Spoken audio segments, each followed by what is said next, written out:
Tu cerebro al desnudo. Aprende a aprovechar tu cerebro al máximo.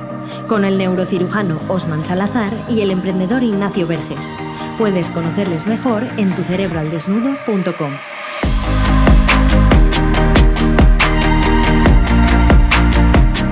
Bueno, te damos la bienvenida a Tu Cerebro al Desnudo y hoy, Osman, vamos a hablar de creatividad que yo tenía muchas ganas porque al final yo me dedico a la creatividad, soy diseñador y vivo de ello, y tú también ahora creando contenido con esto. O sea que quiero que desengranemos bien y desnudemos tu cerebro del oyente que nos estás escuchando para que entiendas cómo funciona la creatividad.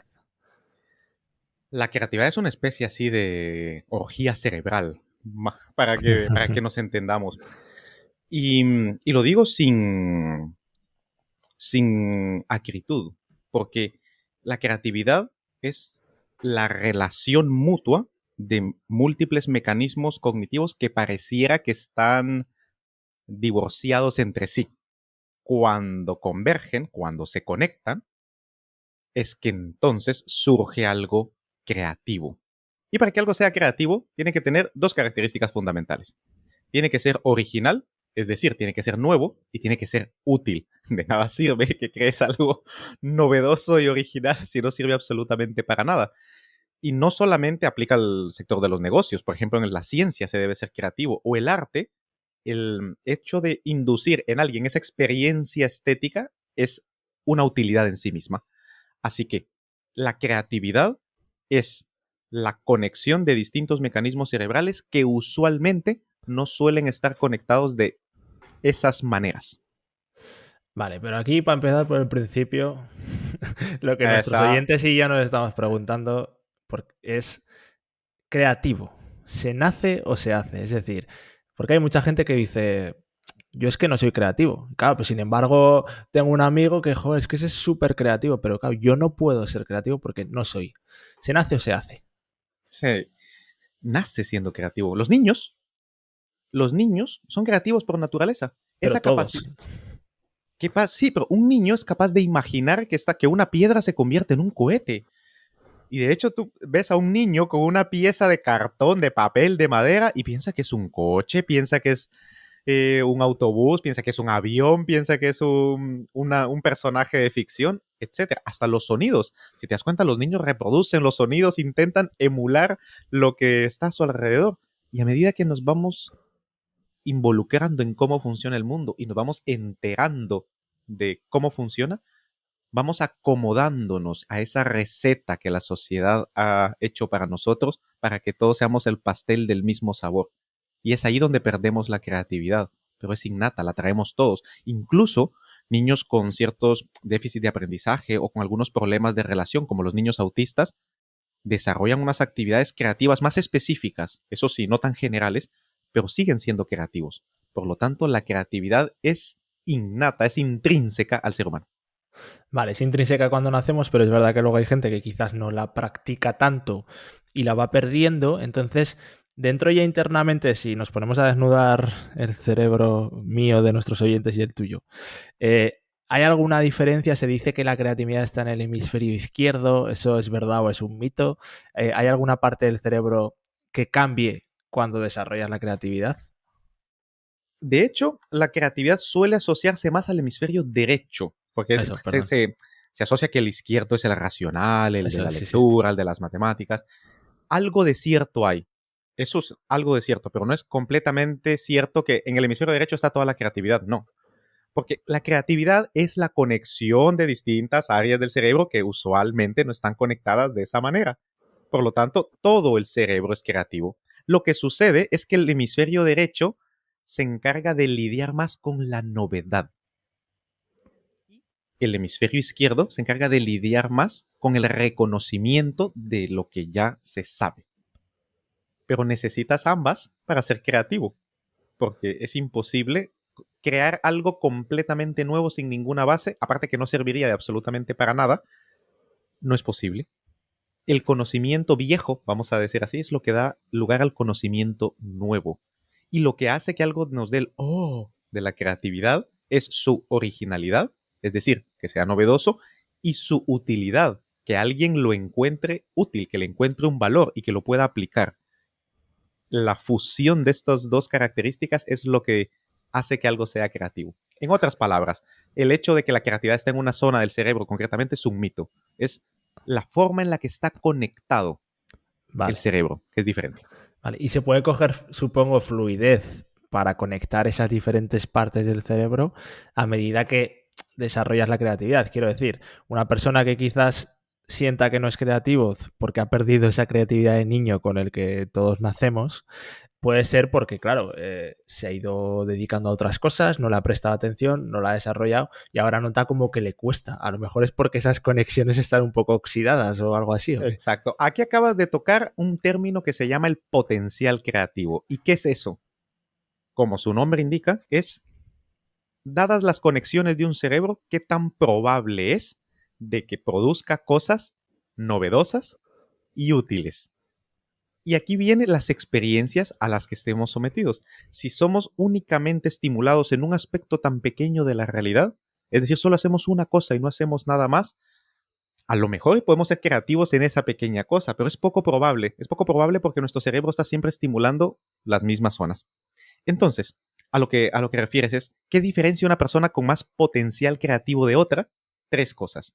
Lo primero es la creencia fundamental de que es creativo y por lo tanto se expone a más experiencias. La segunda, la capacidad que tiene para cambiar de opinión, porque si le cuesta abandonar sus ideas preconcebidas, su creatividad estará limitada. Y la tercera, la disciplina y la capacidad de sufrimiento que tenga para sudar, porque el proceso creativo es doloroso. La creatividad duele y mucho. Ay, ay. Y luego hay otro aspecto que no sé si tiene que ver con ese potencial creativo que lo has nombrado antes, que era, vale, el cerebro coge también lo viejo que tienes archivado.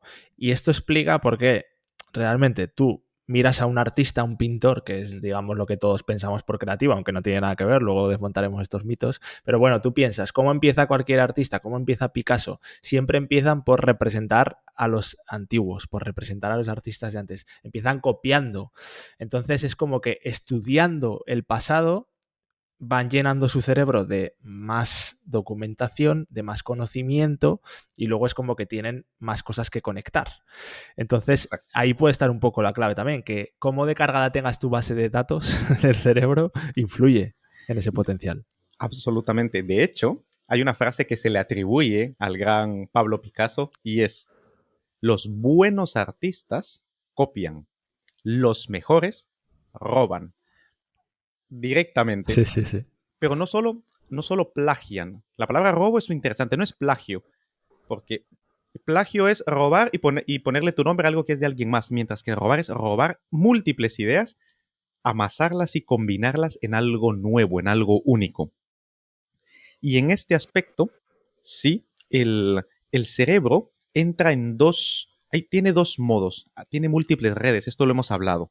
Tiene la red de control ejecutivo, tiene la red atencional, tiene la red de funcionamiento por defecto. La red de control ejecutivo y la atencional es cuando estamos completamente enfocados en algo. Es este 99% de transpiración de la creatividad. Y cuando nos relajamos, desconectamos, es esta red de modo por defecto, ese 1% de inspiración de la creatividad. Pero para inspirarnos, primero tendríamos que haber llenado nuestra base de datos con 1001 maneras de hacer la misma cosa. Copiar a cuanto artista, si soy, o cuanto pintor pueda, y haber dominado el arte de las distintas estrategias artísticas específicas, para que luego, al fusionarse en mi cerebro de una forma distinta, produzca un trabajo original. Fíjate que ahí, cuando nombrabas esto de inspirar y expirar, es un proceso que yo vivo constantemente porque al final yo me dedico a la creatividad, pero para otros. O sea, yo tengo un estudio de diseño en el que trabajo para clientes. No soy un artista que crea lo que le sale de dentro y ya, sino que yo tengo que, cuando diseño una identidad o una web para un cliente, tengo que primero meterme en su universo, tengo que meterme en el sector, tengo que meterme en la historia de esa empresa, tengo que entender bien las cosas. Entonces, siempre digo que es determinante cómo sepas hacer las preguntas adecuadas, cómo sepas rascar bien para llegar a la esencia de esa empresa y conocerla bien. O sea, esa inmersión en ese sector es clave para el resultado que vas a tener luego cuando ya ¡fum!, sacas la idea. Porque depende mucho de cómo te nutras antes. Lo que vas a sacar después va a depender totalmente de eso. Momento de dar una pausa a tu cerebro para aprender mejor. Hay un aspecto fundamental de lo que has dicho y lo tomaré de ejemplo, a tu pesar, lo siento. Has dicho no soy un artista, ojo, ¿eh? Y eso es lo que decimos todos. Y claro que lo eres. Y no como un pensamiento naivo, psicología barata. Sé que lo mencionabas en relación a que no es algo que produzcas intrínsecamente, sino que es pensando en un cliente para un cliente. Pero todos somos artistas. Es decir, ese tipo de diálogo, ese tipo de creencias que son inconscientes, nos limitan muchas veces en el proceso creativo. Te pasa a ti, me pasa a mí y le pasa a los grandes artistas. Todos somos creativos precisamente porque nuestro cerebro es creativo por naturaleza. Todos somos artistas en este caso. Y lo que mencionabas es fundamental. Hay que prepararse, hay que formarse. Y aquí entramos a la fase del rendimiento creativo. Resumiendo lo del potencial, es según cómo está conectado nuestro cerebro, así va a ser la probabilidad de que produzca algo nuevo y útil. ¿De qué dependen las conexiones de nuestro cerebro? De las experiencias a las que nos expongamos, y esas experiencias dependerán de nuestras creencias fundamentales. El rendimiento creativo es otra cosa. Cuando se testa, cuando se comprueba, por ejemplo, hay distintos test: pensamiento divergente o múltiples usos de un mismo objeto. Es decir, un ladrillo, dígame todos los usos que considere de este objeto. Y aquí la curva, es decir, la relación entre inteligencia y creatividad no es tan lineal. Es decir, no la persona más inteligente necesariamente es la más creativa. Volvemos al punto anterior, porque si no tiene nuevas experiencias y tiene creencias limitantes, da igual que su cerebro procese la información más rápido, no necesariamente crear algo nuevo, algo novedoso. Para poder rendir, aquí están las estrategias para poder rendir. ¿Cómo hacer que nuestro cerebro estimule distintas áreas de distintas maneras para que aumente su probabilidad de crear algo diferente y que al final, quizá, los demás lo encuentren útil? Y eso se entrena, se practica. ¿Cómo se entrena y cómo se practica? Para eso está nuestra newsletter y para eso está nuestra plataforma, para poder ir dando el cómo podemos ir haciendo de nuestro cerebro más creativo. Pero el rendimiento, aquí es donde entra el entrenamiento. Está en la parte de rendir. Totalmente. Entonces se puede corroborar que al final la creatividad requiere de método, requiere de metodología y se puede provocar y estimular en base a métodos. Absolutamente. Lo que el método hace es que aumenta las probabilidades de dar con ideas nuevas y útiles. Ahora bien, hace falta que de fuera se perciban como tal.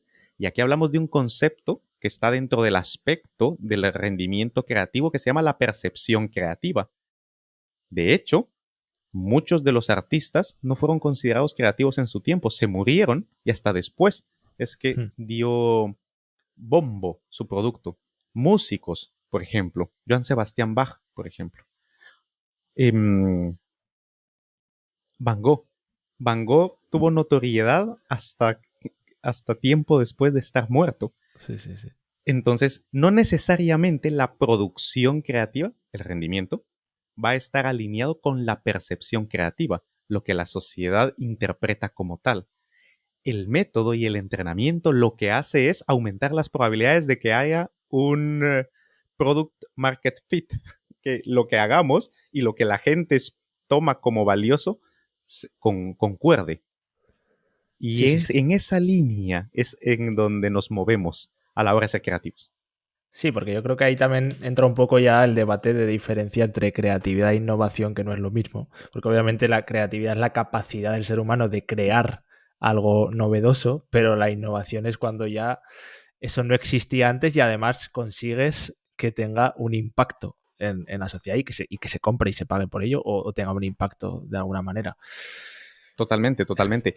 Y esto nos lleva nuevamente al cómo está organizado y cómo funciona nuestro cerebro. De hecho, gran parte de lo que son los lóbulos frontales es donde radica el control, es el director de orquesta de las distintas zonas del cerebro que están por detrás y por debajo. Así que realmente nuestro cerebro tiene un director creativo, vamos a llamarlo así, que son nuestros lóbulos frontales. Y según estén hiperestimulados o hipoestimulados, funcionando de más o funcionando de menos, así es como vamos a aumentar nuestras probabilidades de ser creativo. Y aquí entro dos ejemplos claros. La hiperfrontalidad es cuando estamos altamente concentrados en algo, en una tarea que tenemos que resolver. E hipofrontalidad es estados como la meditación, como el trance, como la hipnosis, el sueño, la relajación. Para ser productivos y creativos necesitamos ambas. Y aquí estas famosas técnicas y métodos de poder meternos a fuego en algo y luego separarnos. Algo que se llama interleaving en inglés, que hay que ir intermezclando periodos de alta concentración y producción con episodios de completa desconexión y relajación. Y esa danza creativa es la que produce la creatividad al final.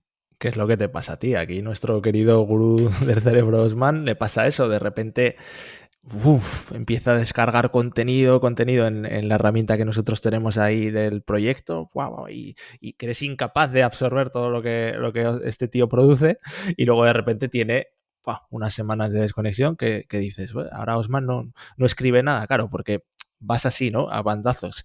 Y también lo importante que es, yo creo, esas épocas en las que no estás foco creando para coger perspectiva, porque yo creo que ahí entra en juego otra cosa, que es el subconsciente, cómo trabaja también, lo que hace que muchas veces, seguro que a ti oyente te ha pasado, que estás desconectado totalmente de un proyecto o de algo y de repente te viene una idea justo de aquello que no es lo que estás haciendo ahora. Y dices, pero ahora ¿por qué me viene esto? ¿Sabes? Pero te viene justo ahora, que es cuando estás desconectado. Exactamente. Arquímedes, el famoso Eureka que le pasó cuando estaba metiéndose en la tina, vamos a llamarle tina, al espacio en donde estaba, y se dio cuenta que su peso al introducirse subía el nivel del agua y él al salir bajaba y dice, Eureka, ahora sé cuánto espacio ocupa las cosas, ¿no?